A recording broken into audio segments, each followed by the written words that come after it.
Good morning and welcome to Fat Cow Farm. Now, today is the last day of 2024, which means tomorrow, being 2025, our little process of turning into being self-sufficient starts.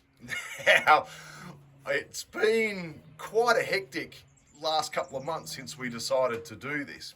And based on the preempting, we sort of thought to ourselves, oh my God, come the 1st of January 2025, we're going to need some food. So we did a mad rush to get a few things organised, which luckily has paid off. And I'll take you into the hoop house later on.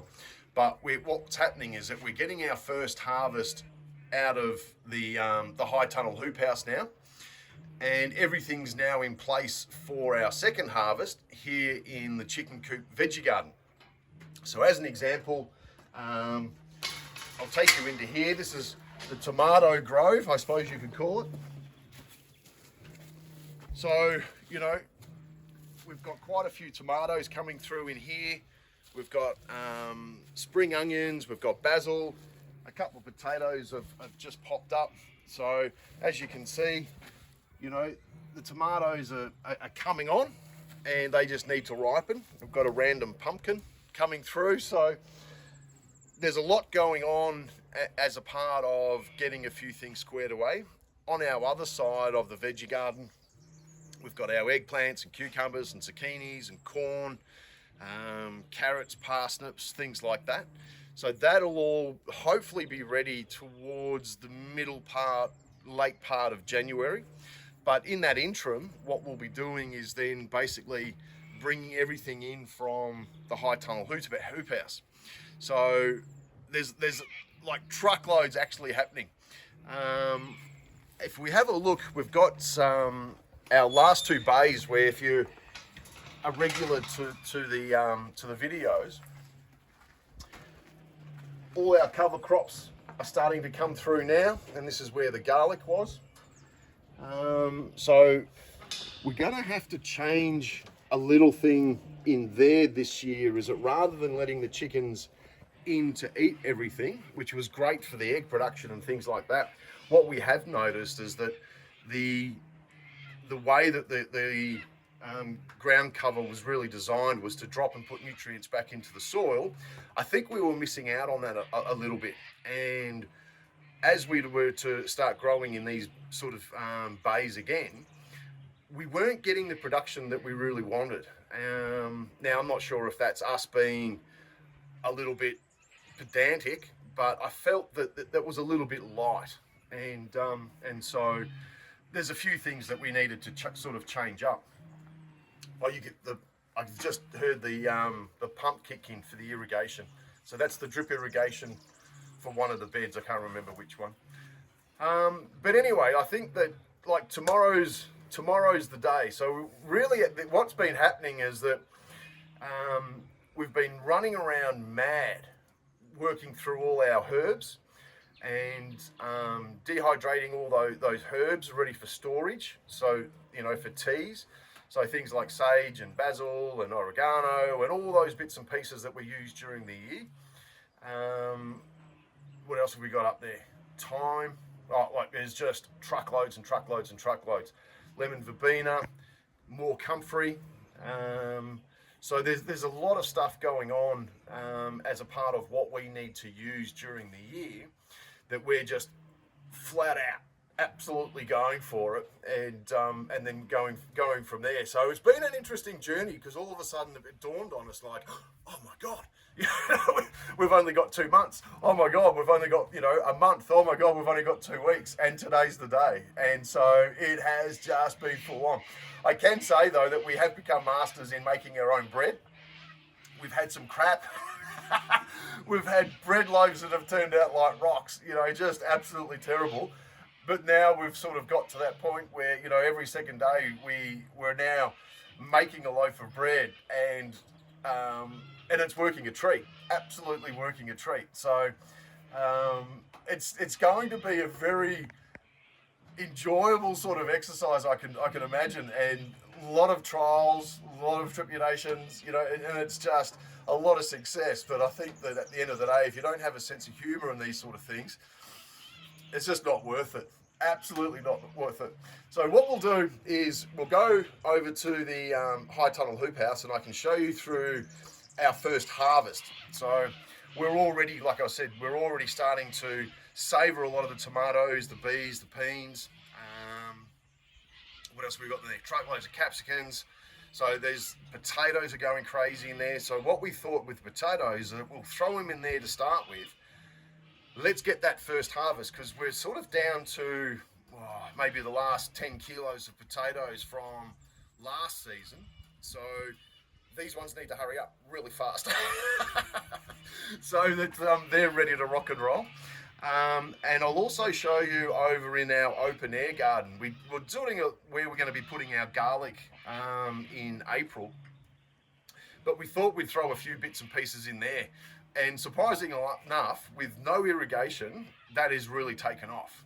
And so I think certainly during the year, come winter, we're going to start preparing another bay, which we had already planned to.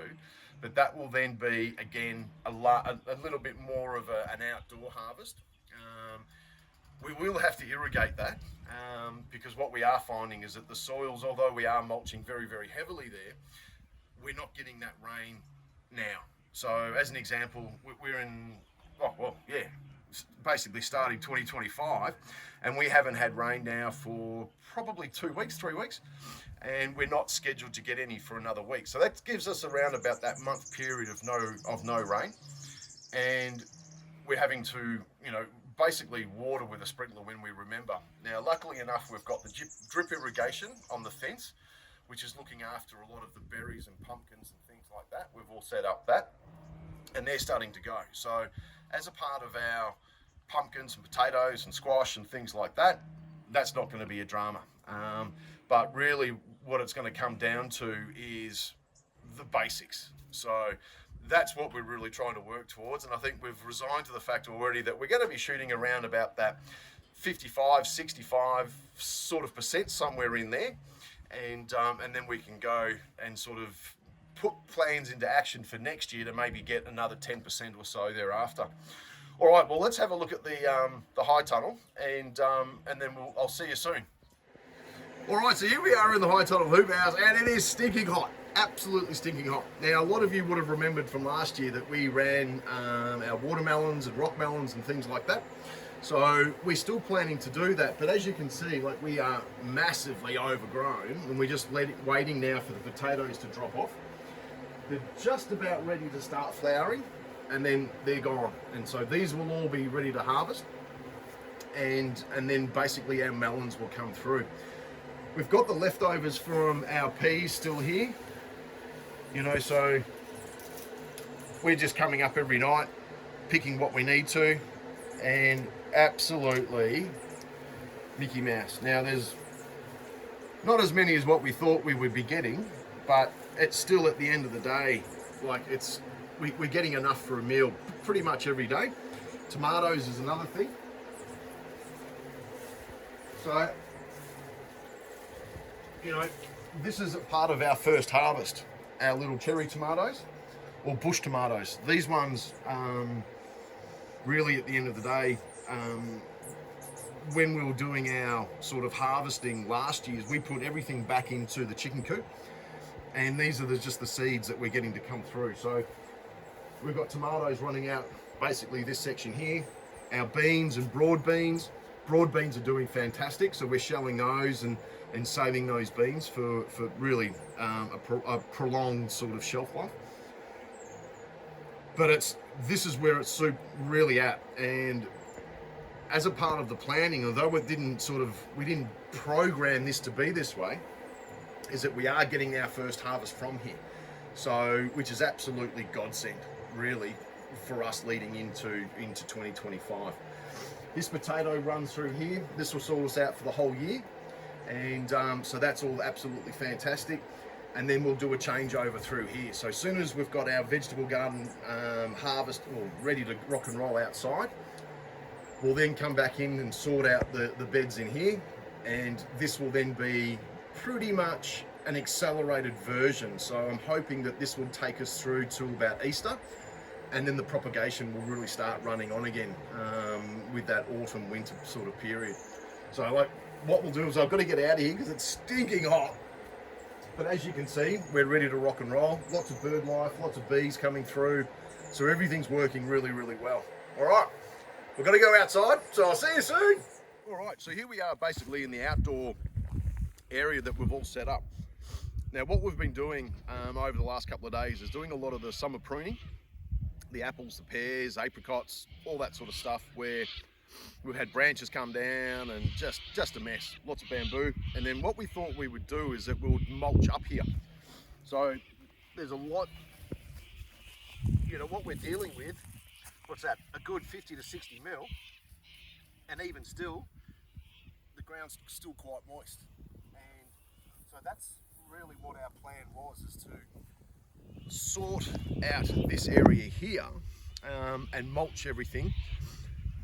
We've had, like I said, we've had basically no rain over the last 3 to 4 weeks, and it's still okay, you know. This will then be only then used in April for our garlic, and by that time I'll have all this irrigated, ready to rock and roll. So that was the mistake that we made last year with our garlic, was that it wasn't, the rain pattern wasn't frequent enough, I think, for our harvest. And having a little bit more water in there is going to make a world difference. And then just here, we thought we would just do a little bit of an experiment. Again, what is it? It's probably 2 meters deep. We've got some corn and potatoes and just tomatoes. Oh, that seems to be pretty much about what we've got here.